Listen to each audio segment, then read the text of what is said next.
Welcome back to MVM. Today we have a Kickstarter preview sponsored by Brewer. This is for the brand new expansion to Gùgōng, one of our favorite games from the past couple years. It is called Pànjūn, and it's going to add 4 different modules to the game. Yeah, and I know what you're thinking. Expansions with modules add a little bit here, a little bit there.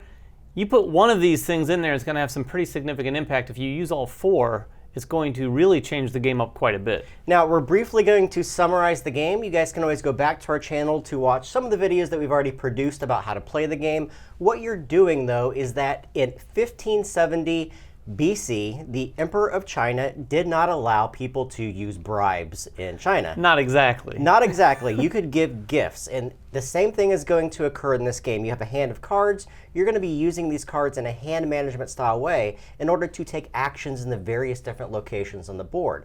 The game is going to take place over 4 different days, and each day is going to have 3 different rounds, a morning, a daytime, and then an evening phase to each of those different phases. You're going to be using these cards in very specific ways, all of which have numbers on them, in order to enact the different locations. The trick is the card that you play is going to have significant repercussions depending upon the actions that you can take. Yeah, and the expansions, the various modules of the expansion, are going to actually include more of those gifts, more tokens for the travel space, more of everything for the main game, not to mention a couple extra boards as well. All right, so we're going to start off very simple with the very first module, and that's simply by adding more material to the game that's already included.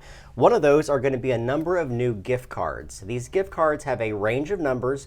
Just like the previous games, they're all yin-yang ones, which means that they're going to go into a face-down deck, and the players can acquire these cards. They're not going to start with any of them at the start of the game. Most of them are going to have brand new actions at the bottom of the cards. They're going to enable you to do something special within the game.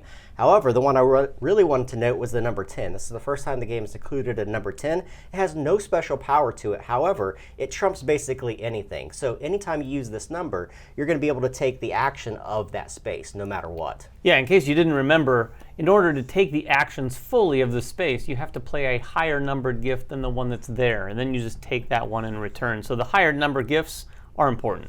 The second thing that's included with this is new decrees. Now, there's going to be a number of new decrees that are introduced with each of these 4 modules. However, this one I want to talk about briefly. It's going to allow you to move 2 spaces up on the palace track with your envoy, and also once during the day, you're allowed to spend some of your influence to move up on one of those tracks, even if you don't have influence in the Great Wall, which is pretty cool. And the final thing is going to also introduce some new travel tokens. Now, each of these new modules, when we discuss them, you're going to have to remove some of the bonus tokens that are in the back of the manual and introduce some of these new travel tokens. And they have a wide range of abilities as well. Yeah, they've really structured that nicely. Like we said, you can use 1 of these, 2 of these, you can use all of these, and there's pretty good direction in how you implement that into your game. The next module we want to talk about are the stairs of the palace. And Jeremy mentioned the palace earlier with the envoys. In the past, you would just move up there and you wanted to get up here to the top, not necessarily as quickly as possible, but you needed to get up to the top because if you're not there at the end of the game, you cannot win. But this module is going to add a couple tracks on either side. The track on the right is going to have some bonuses when you reach certain levels, but also some payments when you reach other levels. And as long as you're on those levels, they often trigger during the morning phase. So if you're on this level and the morning comes from the next day, you're either going to get a bonus or you're going to have to pay a penalty. And there's a number of tracks here. Some of these tracks actually include a penalty at the very top, so that if you finish the track, you're going to be paying something every round of the game. The other side works a little bit differently. It's going to have some effectively obstacles. These are not bonuses, they're not penalties, but these are basically things you have to attain in order to move past a certain spot. So a lot of these have 2 or 3 spots that have an indicated benchmark that you have to achieve somewhere else in the game or on the board in order to pass that to get up to the top. So it really makes moving up the palace quite a bit differently. The other interesting thing here is when you do move up the palace, as soon as you take that first step, you have to choose. Do I want to go to the right or do I want to go to the left? So it gives the player a little bit more choice right from the beginning. Do you want to get benefits and maybe play some penalties, or do you want to just try to get up there past some obstacles? One of the unique things about each of these tracks, the right-hand track has a lot more spaces, so you have a lot more movements that you have to do within the game, but you get those benefits. The left-hand side of them are all lesser spaces. However, they do have those requirements. One of the other unique things about this game is that each of these modules also has ways now that your envoy moves backwards. Yeah. And we'll talk about those in a moment, but you also are going to have to jockey your envoy to not have to move backwards or to move him backwards on purpose in order to take some of the actions of these new modules. And I'll talk about the first big module in the game. This is called the Peasants' Revolt, and it's going to have its own player board that's set off to the side of the game table. You're going to have a number of different tiles that are face down on it. These are basically the peasants that can possibly revolt within the game. You're going to introduce some new gift cards. One of those gift cards is going to be randomly placed up on one of the spots on the board. These gift cards are going to take effect when the Peasants' Revolt happens. Let's talk about the Peasants' Revolt in general. The first thing that's going to happen is you're going to introduce new travel tokens, and these are the brown travel tokens that you see in these particular locations. Again, anytime you inflect these new modules, you have to remove some of the bonus tokens from the base game. These brown tokens, when you collect them, they have their own unique abilities, plus they can enact the Peasants' Revolt. The Peasants' Revolt can enact in 3 different ways. 1, if you claim one of these tokens. 2, if anyone at the game table plays a gift card with the number 1. Right. And the third possible way that that can happen is if anyone goes to this location and uses the action of the location. The action of the location is going to allow you to collect 2 of your servants and place them into your servant pool. However, it's going to revolt the people. And you can do some more with that by moving your envoy back, as we just discussed, by getting 4 of those guys. Now, the trick here is that at any given time, when this reaches its max, at a very particular day cycle, you're going to enact that revolt. This is the unique part about it. It's going to enact when a certain number of these tiles have been placed either face up or face down, depending upon the game state. Then each player is going to look through their discard pile and pick 1 card. And they're going to place those face down in front of them. At the count of 3, all of them are going to reveal that card in front of them. Now, 2 things can happen. Either you can beat the Peasants' Revolt, or you can be damaged by the Peasants' Revolt. If the combined value of all the gift cards that were shown is higher than the value of the Peasants' Revolt added up, you've beaten it. And the player with the lowest gift card gets to actually take that card and put it back in their hand, extending their turn, which is a great thing in this game.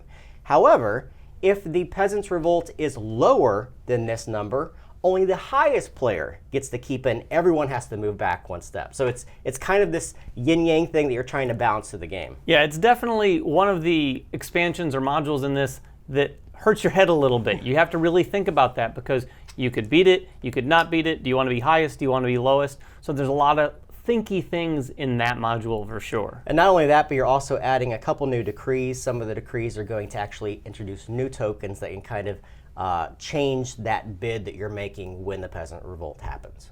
And the last module is called the Summer Palace. This is the Emperor's Summer Palace, and it's represented here by this board with these pawns on it. This brings a bit of an area majority aspect to the game, where you're going to be having placement in these with your servants. Now, it also comes with a couple new travel tokens and also a couple of these decrees that are very specific to the mechanics of this board. And of course, there's also a space right here where you can exchange gifts. The space lets you interact with the board, and when you do that, you're going to place one of your servants in one of these 3 locations on this side of the board.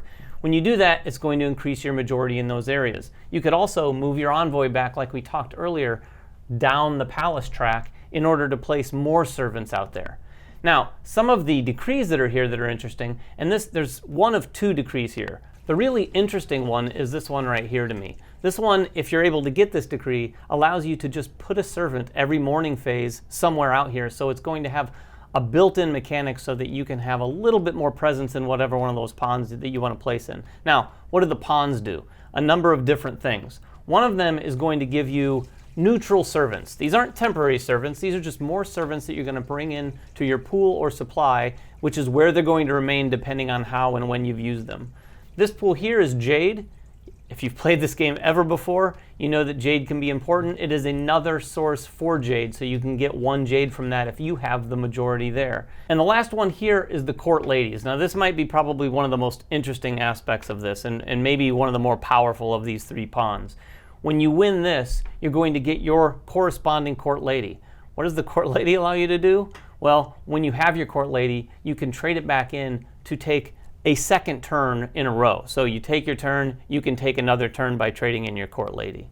So the final thing you may be asking are, what are these that are sitting on that Emperor's Palace? Well, on the Emperor's Summer Palace, these are the Emperor's favored gifts. Now, that tile is going to score in one of two unique ways. One, at the end of each of the night cycles, whatever the majority of player servants are in one of those pools, the player has the most is going to gather that resource. However, there's another way it can score. If at any time anyone plays the Emperor's favorite gift, in this case the number 2, they get to score it immediately, and they're only choosing one of the pools to score of their choice. Yeah, so it's really cool. There may be a pool that's filled with servants, but you might be leading down here with just 2 servants to 1, and you can choose that one if you've played the favorited gift and score that pool then. So that is Pànjūn. It's the first big box expansion to Gùgōng. If you guys have any questions about it, make them in the comments below. Subscribe to us, follow us on Twitter, like us on Facebook and everything else that we do, and we will catch you guys next time. Bye-bye.